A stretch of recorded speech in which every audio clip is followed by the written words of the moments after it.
Monday Night Football, baby. We're here. There's only one other good play on Minnesota.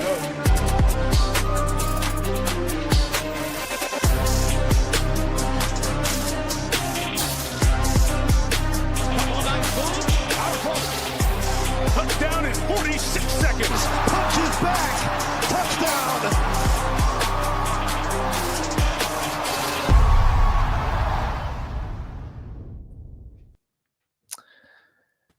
Back for a little NBA Hardwood action tonight over on DraftKings. We got a nice 3-game NBA slate, not a 4-game NBA slate, but a 3-game one. We had 1 game nixed. Well, it's not canceled technically. It's canceled from this slate, but it's going on. It's going to start, should start right now. Got moved due to inclement weather, which we do not see very often, DC. I had to look that up real quick, but it was moved due to weather, due to, safety and whatever else. So I don't know what Charlotte is getting, but it must be some nasty stuff. It must be. Yeah, we're down to a 3-game slate here on Monday, and a little bit of confusion with the canceled game, and then a 2-game late slate that starts half an hour apparently after this slate begins. But we'll deal with the games that we have. We can play the late slate after the initial one starts, and some injury news on this slate. So yeah, pretty good 3-gamer, I think, to talk about here. Yeah, I mean, we still also have, it doesn't pertain, I guess, to this slate, but we also have the big Giannis. Will he get moved by the deadline? Deadline's Thursday this week. For those of you that haven't heard the million different things of news coming out about will Giannis get traded. NBA deadline is Thursday this week. And it sounds like there's 3 teams that are kind of like up there in the clear 3, maybe 2, I guess. But all of a sudden the Bulls odds to get Giannis is like skyrocketed, DC. I don't know if you've seen on DraftKings, like they were like plus 6,000 and they're bet all the way down to like plus 2 something. So I don't know what's going on there.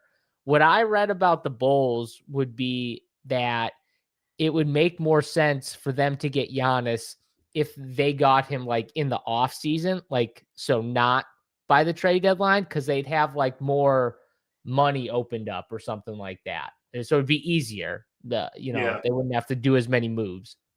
Yeah, Bulls in the running, and it looks like the Warriors too, right? Trying to make kind of a last-ditch effort with Jimmy going down, and I don't know. I don't know if Steph and Giannis is enough, because you got to assume, obviously, significant pieces coming back. But if I'm the Warriors and I can get Giannis and take a shot with Steph and Giannis, in Steph's twilight here, I think I would pull the trigger and see what happens. But yeah, we'll see what Giannis and the rest of the trade deadline. Yeah, it sounds to me like right now the Golden State Warriors and the Heat are the 2 teams that make the most sense right now, because they're the 2 teams that can pile up enough draft picks / young players to hand over. Whereas these other teams, I guess they don't have, like the Timberwolves, they don't have as much to give in terms of like draft picks and stuff. Same thing with the Knicks. So then they'd have to start trading away a bunch of guys to get some picks maybe. And it'd just be a little harder. But like the packages for Giannis, I mean, like the Heat could offer a package like Tyler Hero, Khalil Ware, Jaime Jaquez, Terry Rozier, which is like a contract filler, an expiring one. And then like 4, I think, first-round picks. Or at least 2, and then like 2 swaps. So that's not a terrible haul, I guess, for Giannis. Like that to me is the best deal. I don't know how that's not better than Draymond Green, Jonathan Kuminga, Moses Moody, Podziemski, and they would give like 4 first-round picks in a swap, but so like 5 technically, but I don't know, DC. I feel like that Heat offer would be way better. Yeah, obviously, Giannis, part of it's, does Giannis want to stay for the team trading him, right? They need some like assurance that he has some interest in staying there long term. Yeah, they definitely want him to sign a long-term deal for sure. Yeah. So I can't imagine the Heat. I mean, if they have to trade 2 or 3 of their main rotation pieces to get him, it doesn't seem like they'd have enough to really compete anyway. But Giannis is he has his flaws, but he's certainly a game changer. So it'll be interesting. I hope we get some big trades. I think it's more fun when the league gets shaken up a little bit. We get new rotations. You new don't roles. think in the East, like a Giannis with Bam, Norman Powell type of a team could hang? Not saying win, but could hang. I mean, I think they could hang, especially in the East. I mean, it's pretty wide open. So we'll see. With a good coach in Spo. Yeah, I don't know. I feel like I'm not saying they would get to the championship game or anything like that, but I think they could at least be competitive, and give a fight. Is all I'm saying. You're right though. They probably still need another year or two to build and go out and get like 1 or 2 more pieces to fit around. But who knows? Maybe they make that trade and then they make another trade for a vet or two, and you never know. You never know what happens. I agree with you though. Trade deadline's funner when there's big trades happening, and well, I don't want to wait until the off season. Let's get it done. Let's get Giannis somewhere, and let's move on. I mean, let's be honest. Anywhere is better than Milwaukee. So let's get him out of there and get him to a new team.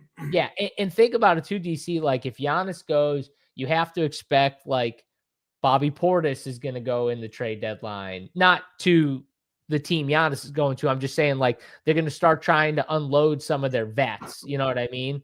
Yeah. So, because they're in lose-lose at that point. But do teams involved for Giannis know that his whole family is included? Yes, 100%. Like when we say for Giannis, the pieces going with Giannis is literally like Giannis and Giannis. It's the trade combo right there. They have to know that they got to take the brothers. I would assume, DC. I would assume that's just like that comes. It's like a package deal. Yeah, it's got to be. I mean, I don't think Thanasis has any other team. The only team he can be on is Giannis' team, right? Because he's obviously not really actually good enough to be in the NBA. But hey, I kind of like it when you're Giannis. You're like, yeah, my brother's. It's a package deal. My brother's in the NBA if I am too. So I'll be shocked if they actually offer both Giddey and Matis and a bunch of firsts, Drew. But if they did, and it was the same number of firsts, then yeah, maybe the Bulls offer would be slightly better. I don't know. I think like the Heat offer, if you're just looking at these players, like Tyler Hero's a good player. Khalil Ware, I think, can be a very good player. He's kind of behind Bam right now. And so we don't really know. We've seen him be really good, but he's been inconsistent. He hasn't really gotten to consistently play for a whole year. So we don't really know how good he can be. And I think Jaime Jaquez is like one of the best players coming off the bench right now in the NBA, who honestly, he should start for another team. I think the Heat just love him in that role off the bench. And with the guys they have, they can do that with him. But honestly, he's a starter for a lot of teams. So yeah, I don't know. That's a good question. DC, what would you do if you could get like Giddey, Matis, and a couple of first rounders? Maybe not as many as the Heat, but like at least 2. Would you do that over the Heat trade? If I was the Bucks, I would want mostly picks based on the players we're talking about. I mean, you get Giddey, really any of the Golden State, the Heat, or Chicago. I mean, you still have to imagine Milwaukee's going to be in tank mode, even with those players, and they're not going to have much left. And like Giddey's a good player, so is Matas, but I just don't think the Bucks are going to be good for a while, no matter who they get. So I would, if I was them, prioritize building for the future. So from what like I've been hearing, when you hear like Windhorst and Bobby Marks and all these guys talk, like the one thing that makes the Bucks, I guess, more interested in the Warriors package is the fact that they can offer the most first round picks. Yeah. So you're right, I think, from that standpoint, that they are definitely valuing more picks over who might have the better players in the package. Yeah, and So with all the trades, I mean, the Luka trade, obviously the number one, but like these trades of superstars, it seems like they don't have quite the weight that they used to, right? It used to be like almost like inconceivable that you would trade someone like Giannis, who, he's still a top five or it has to be close to a player in the entire league. no, But yeah. these players move now, so I think there's a pretty good chance we'll see him move. I hope we do. Yeah, where's Nico? I don't know. Hopefully someone can give the phone call to the Bucks front office that maybe Nico got and be like, "Hey, let's go. We want him. We want him here. We want him with Steph or something like that." Like, Yeah, you can't tell me the NBA doesn't want Steph and Giannis, doesn't want that headline. Like, the Heat would be fine. The Bulls would actually be boring because they'd still be bad for at least a couple years until they like built around them, I think. Minnesota would be really good, but I don't think they care as much about they Minnesota. just have to give up too much. They have to give up Yeah, McDaniels. and Randall, I think, would have to Yeah, go. so Yeah. we'll see. Yeah, it is what it is. I will say, though, Ant and Giannis would be really fun. That's Yeah, all I'm going to say. So that would be really cool. But yeah, no, Steph and Giannis would be cool too. So hopefully we got one of those scenarios here. And yeah, all right, that's enough trade talk here. Let's get into the 3-game slate over on DraftKings. Like I said, still big prize pools here. Not much going on a Monday. 300K prize pool, 100K to first, $15 entry fee, and it's already over half full. So get in this thing if you want to get in. Still 100K up top, and we start off with the 7 o'clock game. We got 2 games that lock kind of early, and then 10 p.m. late game on this slate here. We start with Houston in Indiana. DC, the big news here out of this game, which we already got, is going to be no Kevin Durant for tonight's game. He's ruled out with an ankle. So that's going to open up some things with Houston here in a good spot in Indiana too. I think it's a really good spot for someone like Şengün, but you got to like a couple of these Houston guys. Short slate. I think we can play a decent amount from this game. What do you like? Yeah, just the third game of the year that Durant's going to miss. So he's been out there playing. I think he's averaging like 37 minutes a game. So Dude, he might big be block. averaging like 40. Yeah, It's insane the minutes he's logging. it really is, and he's the focal point of their offense along with Şengün, obviously. But when you look at Houston, you take Durant out of the equation. I mean, they have kind of trouble on offense anyway, right? A really good defense. They cause a lot of chaos, get out in transition, but like the half court offense for them is extremely reliant on Kevin Durant's isolation scoring and shooting. They just don't have a lot of it. So I kind of think that the main guys that benefit from Durant's absence are the guys who can actually score.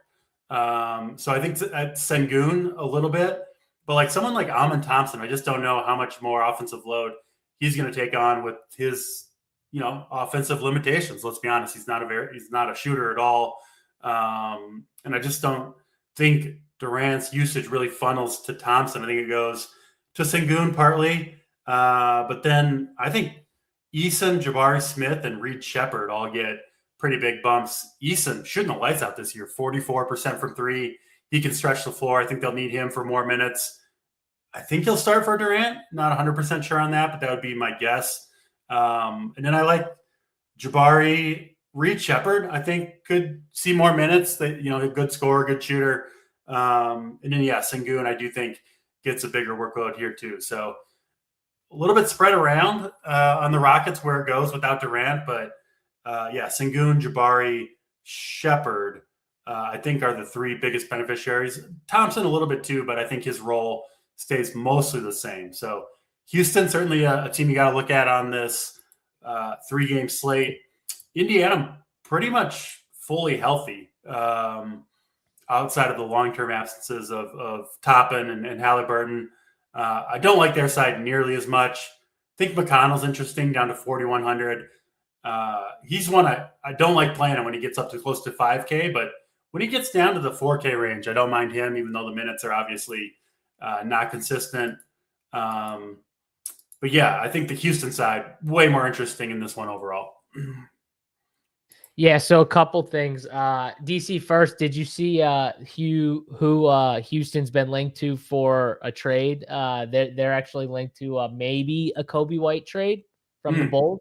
Okay. Which honestly, Kobe White's like one of those players. Like I think for the Rockets, he actually makes a lot of sense. He would have an important role for them. I think he would help them. He would help them because they need more spacing. Yep. Right. They already have a ton of size. So getting like an undersized, really a 2 guard. He's not really a point guard, but getting like an undersized 2 for this team kind of fit because their point guard is, a bigger, taller, plays bigger type of guy. And Amen Thompson and Şengün can handle the ball. And Eason's not really a 3, but he plays the 3. And Jabari Smith is a big 4. And Kevin Durant can play the 3-4. So they have plenty of length. Kobe White's like the perfect type of fit, I think, where, he'll get a bunch of shots. He'll be able to chuck from the outside at least. And so that would be an interesting trade. I would expect the Bulls to probably move Kobe White right now. So it would be good to see him on the Rockets. I think that would help. I don't know if it makes the Rockets like in the top 3 conversation, but it puts them up there, maybe like top 5 in the West for the Western Conference here. But in terms of this game, so Eason has been starting the last like couple games, I think, with Durant and Smith. So it'll be interesting to see. I would assume they pull some like Josh Okogie shit and start him. They love players like Josh Okogie and Dorian Finney-Smith. So I expect one of those guys to start. It's probably going to be Okogie though, but that's all right because Eason's still starting anyways in that scenario. And I agree with you. I think, Şengün's a great play. Going down though to Smith and Eason, I really like those guys here. Nice mid-tier plays. Both of them have 40-point upside. And they could both get there too in this spot. I think the offense is going to fall a lot on those two because, like you said, there's only so much more Şengün and Amen Thompson can even handle, and it's like, okay, Smith and Eason, the next guys. I think Reed Shepherd is a great call on this slate. We're going to need some value plays. So I got no issue with him. I never want to play Josh Okogie, but he has been decent. It's a shorter slate. If he starts, I prefer Reed Shepherd, but, you could look to him. The Indiana side, I think, is tougher, though, because they just got so many guys, I feel like, and they are projecting pretty bad right now with Mathurin back and Jarris Walker playing for some games, then not playing as much, and his minutes are kind of up and down, but he would make sense in this matchup, DC. I don't know why Jarris Walker wouldn't play 30-plus minutes in a spot like Houston, where they're just so big. You know what I mean? Like Tari Eason and Jabari Smith as the 3 and 4. This matchup definitely makes sense for him, but it's a tougher spot in general, so I'll probably lower on the Pacers. I like the McConnell call. And I always want to play Jay Huff, but I just never trust Jay Huff. But I want to play him, DC. The 2 cheapies are who I'm liking here. I think the cheap way to go is the way to go with Indiana. And Huff is, minutes are just all over the place. Obviously, some of that's matchup. Hard to predict, though, which way the coach is going to go with him. But 4,300. I think you could do worse. I don't mind that call. Yeah, no, I don't know about you. I can't do the Siakam, Nembhard. Are those plays at all going for you? No, yeah. Especially if we're still waiting on news. So with this the first game, I'll probably pass on those guys. Yeah, it's a good first game. Like, we're going to want to play pieces in the first game. Just not as much, more on the Houston side than on the Pacers side here. All right, let's go to your Timberwolves here. We definitely have some news to wait for in this spot with them, right? We got Anthony Edwards, who's questionable. I think Julius Randle is also questionable for this one. So big things would change, DC, if we got those two guys ruled out, because then this is the nut spot right here. This would be the spot everyone wants to load up on for fantasy. And I wouldn't be shocked if it happened, honestly. Memphis is already missing a bunch of guys, DC. This game's in Memphis. I wouldn't be shocked if there was a little rest game for one or both of these guys.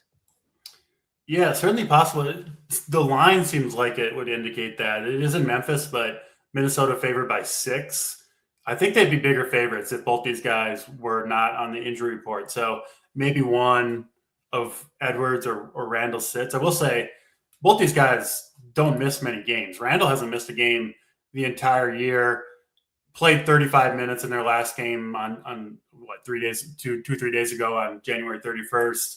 And it's a left thumb soreness. So I don't know, when you haven't missed a game all year and you already, you played full minutes the last game and it's thumb soreness, I kind of think Randall, I think he certainly if he's could. Missing, it's because they're telling him you're not playing. Yes. So I certainly think he could. Yeah.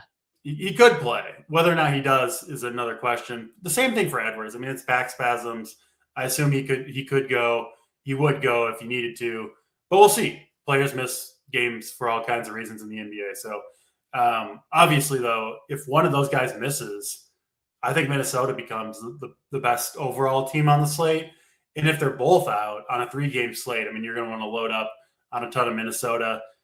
Even if they play, I mean, I think both Randall and Edwards are good plays themselves, especially if one or the other is out. I like them both. DiVincenzo, nice price point for him at 6,100. I think you could look there. Rudy has been, he's been really good this year. Kind of a boring play and a high price point, but a good matchup for sure against that depleted Memphis team. So we'll see on the Minnesota news, but it's obviously kind of the big piece of news that we're waiting on. Although Clippers have some, obviously both of their guys are questionable too. So we'll see on Minnesota. If one or both of those guys misses, I think you can look at guys like DiVincenzo, Naz Reid, Gobert. McDaniels is pretty cheap at 6K. But yeah, obviously just kind of hard to say. Before we get that Minnesota news, Memphis shorthanded too. I mean, missing Morant, Aldama, Conchar, already missing some big men. So potentially a decent spot for Jock Landale, but 6,400 against Gobert. I don't particularly love the matchup there. And then Memphis got Ty Jerome back last game too, kind of cut into Cam Spencer's minutes a little bit. Spencer had been a pretty good play a lot of times with Morant out, but changes a little bit if you're projecting, 25 to 28 minutes instead of 33 to 36 or whatever for Spencer. Yeah. So Ty Jerome's a really good player. Yeah. Like, he was really good last year in Cleveland. He had some massive games too. And then he just hasn't played all year. Comes back 20 minutes and scores 20 points off the rip. This is pretty nice. And I think a pretty good chance he's just straight up better than Spencer right now, which is why I'm saying I kind of think their minutes are going to be split down the middle. Jerome, I think, is good enough to hold that, kind of 1A, 1B to Spencer's point guard. So I think Spencer 5,900 is too expensive for me with the minutes uncertainty. I do like Jerome a little bit. Obviously, depends on the value we get, but 4K for probably 20 to 28 minutes, something like that, off the bench, I think is interesting. Coward 5,400, good price point for him. I think he's a pretty good play. And then I mean, guys like Gigi Jackson are fine, but Minnesota clearly the more interesting side of this game. My issue with Memphis is more all their minutes seem kind of capped. Yeah. Like, they're all playing like 20 to 28 minutes, DC, it feels like, except for like one or two, like Jaren Jackson's getting his minutes. he's playing like 33, 34. But like even Jock Landale, now maybe tonight's a little different because there's no Santi. So like Jock Landale actually maybe sits closer to Jaren Jackson than to Cam Spencer in terms of minutes. Yep. But like look at Coward's minutes. Gigi Jackson, Cam Spencer, Vince Williams, Jalen Wells, 25, 26, 27. They're all the same, DC. They're all kind of messing with each other's ceiling, minutes and stuff like that, which kills everyone. So I like your take of like, all right, just give me the cheap one. Give me Ty Jerome. He probably only plays like 20, 24 minutes again. Remember, he was out like, this is his first game back all year, or did he play one game before he got hurt? I think it's all year. I don't think he played one game until last game. So I would expect them to bring him back kind of gradually after such a long absence. But clearly, if he was shaking off rust, DC, then we're in store for something tonight with Ty Jerome because he looked really good. And I watched that game. He was amazing in that 20 minutes. So, yeah, I like that call. And I'm off the bigs for Memphis, so it's mainly just Jerome. Minnesota, though, I'm with you. Like, whether these guys are out or they play, like Rudy Gobert's been really good. Another really good matchup for him. I think he's a good play regardless. Naz Reid's been awesome too. It's another guy, like, regardless. I think I'm going to like Naz Reid. Now, if those guys are in, I think, like, the guys I won't like as much, like McDaniels, Dante, those are the guys that I think get a bump, though, if those two are out. So, like, right now, my plan is if both are in, I still like Rudy and Naz. If both those guys are out, though, I love Rudy and Naz, but I'm going to bump Dante and McDaniels and Bones. Bones would be the cheap guy that gets the massive bump here, even though Conley probably starts and shit, whatever. I would want to play Bones Highland. He's another guy, like, whenever he's gotten his opportunities to play more minutes, DC, he's crushed with more minutes. Yeah.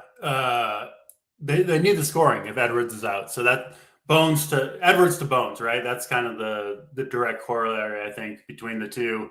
And then Randall missing would bump Reed the most. But yeah, either one or both really gives a bump to everybody in the rotation. Yeah, definitely gives a bump to everyone. How would you rank Minnesota if they're in, DC? How would you rank them? I would go Ant 1. I like McDaniels here. He's not the most exciting option, but I do like him quite a bit. Gobert 3, and then Naz Reid 4 probably. Yeah, I think I would have Naz one tick higher. But other than that, similar. And if they're out, Nas, by the way, he's always a really good GPP play. If you if you have the salary, right? He's not a guy you're going to plug in when they're healthy as a first guy in ever, but he's always low owned. And with how many threes he shoots, ability to kind of fill up the stat sheet. I mean, he's got 40-point upside seemingly every night, even when they're fully healthy. And nobody ever plays him in that mid-range. So he is a guy that I fall on quite a bit. Yeah, he's definitely a guy. Him or Rudy, I've actually been playing a decent amount. But like you said, you can play them, especially on this small slate. You can easily play them together. But if they're out too, like I said, like it'd be Bones would just shoot up and be like my number one of my favorite values. And then those two bigs, and then McDaniels and Dante after that. So, yeah, good spot for Minnesota. Hopefully, maybe we get at least one of those guys out and get a little bump there for Minnesota. But let's go to the final game of the slate here.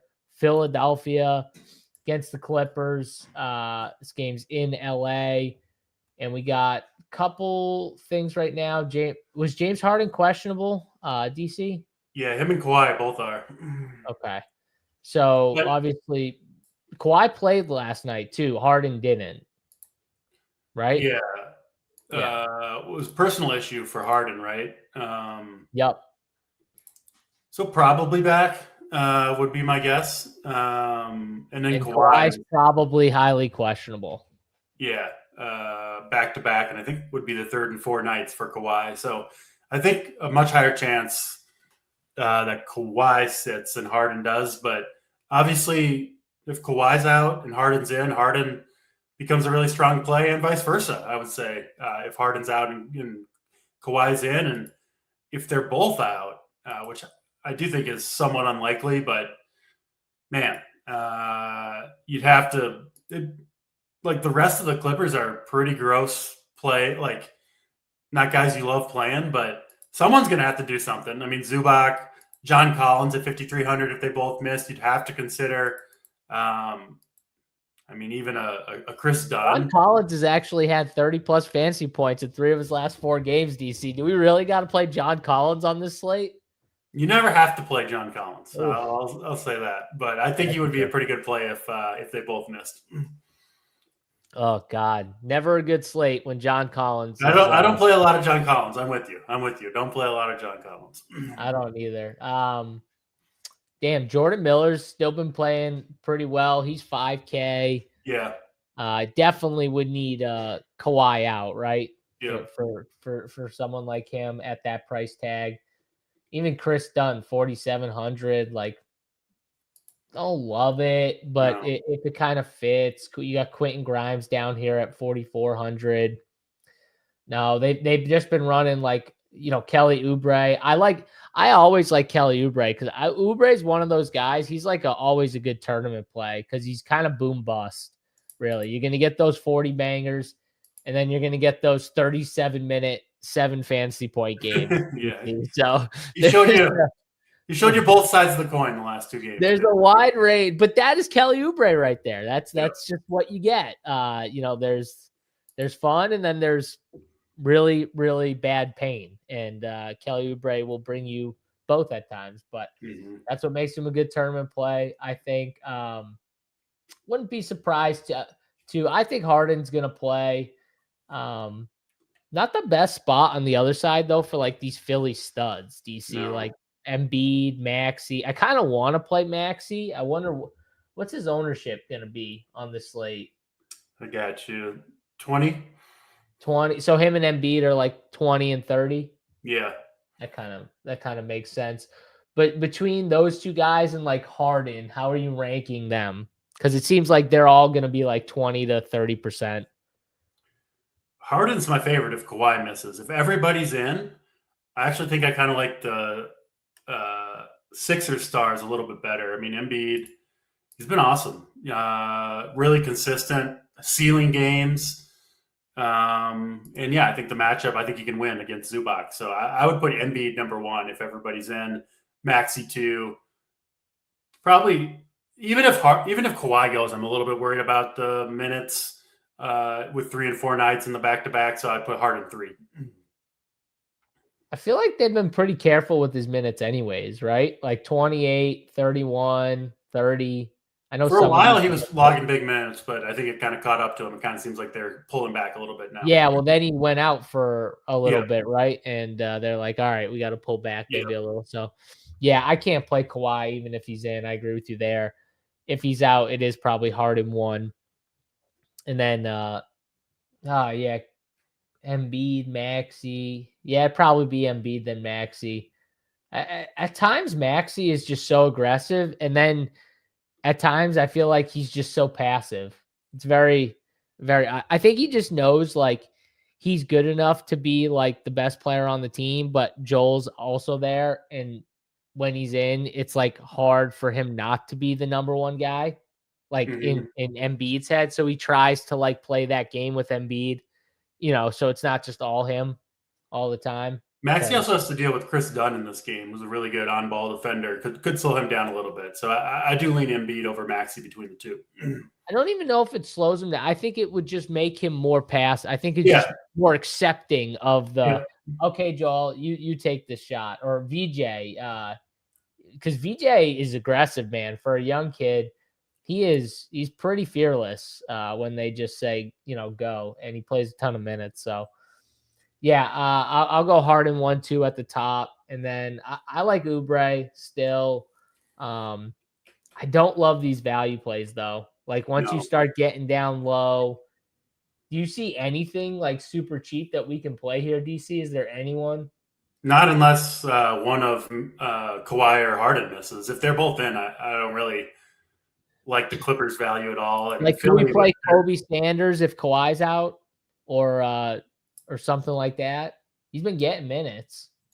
I don't hate it. I think I like Miller better. I know he's more expensive, but Yeah. I think Miller's the move if Kawhi sits. Okay, Miller's the move. Now they do have Boggy back too, which is another. But he didn't play on Sunday, so Yeah. who knows? Maybe he's just like out of the rotation right now. But yeah, no, I could definitely play something like that, and maybe like Quentin Grimes, DC, maybe at 4,400, maybe he is in play just at that price. I mean, we're talking about like Kobe Sanders, and why couldn't Quentin Grimes play 20 minutes, 25 minutes, and give you, 30 fantasy points? I think he could. Yeah. Obviously, so much depends on the Wolves news, especially Clippers news too. But you're right. If we don't, if the Wolves guys play and the Clippers guys play, there's not going to be a ton of good value on the slate. So someone like Grimes, I think, could become interesting.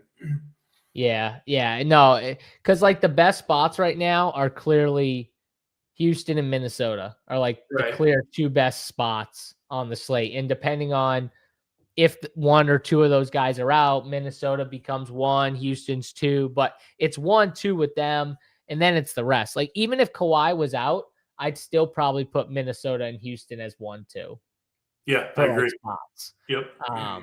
This late game just seems very, very unappealing. All right, DC, let's go to let's pull up all the ownership here because it's only 3-game slate, so we're gonna get some interesting high owned plays here on this slate here. We got to give a good anti play here for this slate. Ooh, Ty Jerome, Eason, 2 at the top. Jalen Wells is up there too, 37%. Would you like to go first, DC, or do you not have one yet? No, I got two. Ooh, yeah, go. But I'll only take one. I don't want to, I don't want to hog all the anti plays of the game, but I will go with Vince Williams. Just doesn't really seem to have many big games in the bag for Vince Williams. The minutes are not always there. I know Memphis is shorthanded, but to me, Vince Williams, not someone I want to hold hands with 35% of the field, even at 4,200. So feel pretty good about Vince Williams as the anti-play of the day. You said you have 2. Well, yeah, him or Jalen Wells, one or the other. Oh, okay, because I was going to give Jalen Exactly. Wells. That's why I didn't want to take it. He was sticking out as a sort of. I'll go Jaren Jackson at 28% up there. No, thank you. Not in this spot. I'm not playing Jaren Jackson. Not today, Satan. We're not doing that. We're not messing with that one. So that's the anti-plays here. Pretty much all Memphis. Me and DC just anti-Memphis. Yeah. All right, now let's flip it, DC. Let's go plays of the day, and let's do like our favorite overall play, and then let's give a like a 15% or less owned type of play to finish it out, because a lot of these plays are going to be pretty popular. We got to find a gem. One of mine, I'll go with Mr. Reed Shepard. I think he's going to have a bigger role for Houston. I think they need the scoring with Kevin Durant out. And like I said, we haven't seen many games with Durant sitting, so not a huge sample size, but I like Reed Shepard. I like him. I would have liked him even a little bit on a 3-game slate at 4,900, even with Durant in there. But with Durant out, Reed Shepard, someone I like a lot, especially if we don't get the news to fall our way with Edwards or Randall or the Clippers guys sitting. So Reed Shepard, 25%. That's fairly low on a 3-gamer. So Reed Shepard, play of the day over here. 25%. Do you have anyone like a 10% or less you see? Let's see. Let's scroll down here to the scrub range. I got one scrub. I'll give here. But first of all, though, the plays I just I'm definitely playing the Houston like the Jabari Eason combo. Yeah. I'm definitely on the Jabari Eason combo. So I want those two guys for sure. But I'll go for Quentin Grimes is going to be 1% owned on a 3-game slate. There you go. He's 4,400. He's going to be 1%. That doesn't seem right here. So not that I love Quentin Grimes, but I get the minutes are a little up and down, but no PG. He's got the ability too. I mean, 25, 30 fantasy points is in the realm of possibility, but it's the ownership on a 3-game slate. I'll take my shot with a little Quentin Grimes here at 1%. Not many. I'll throw in another 1%er. We talked about him, but Jordan Miller. I would want one of Kawhi or Harden to be out, but I like his game, young player. And yeah, I think he'll get minutes, especially if Kawhi sits. So another super low owned guy there. I like that. I like the player. I just the 5K price tag is making me feel a little queasy there, but I definitely like the player in Jordan Miller. He's a good young player. Don't forget, guys, smash the like button on the video if you enjoyed this video here, and follow us. Subscribe to the YouTube channel over at Run Pure Sports. For all your DFS and sports betting needs, we got you covered. Full Discord access for any membership on the board. Gets you in the Discord, can ask us questions all the way up through lock. Obviously, only a 3-game slate tonight. I know tomorrow's slate will definitely be a bigger slate. We'll be back to break it all down. King of the Court as well on Tuesdays. So love those slates. Can't wait for that. DC will be back for that one tomorrow. Good luck in your DraftKings DFS and sports betting over on DK Sportsbook for tonight's 3-game NBA banger. We will see you guys tomorrow for Draft Cheat. I'm JSU. We're out of here. Peace.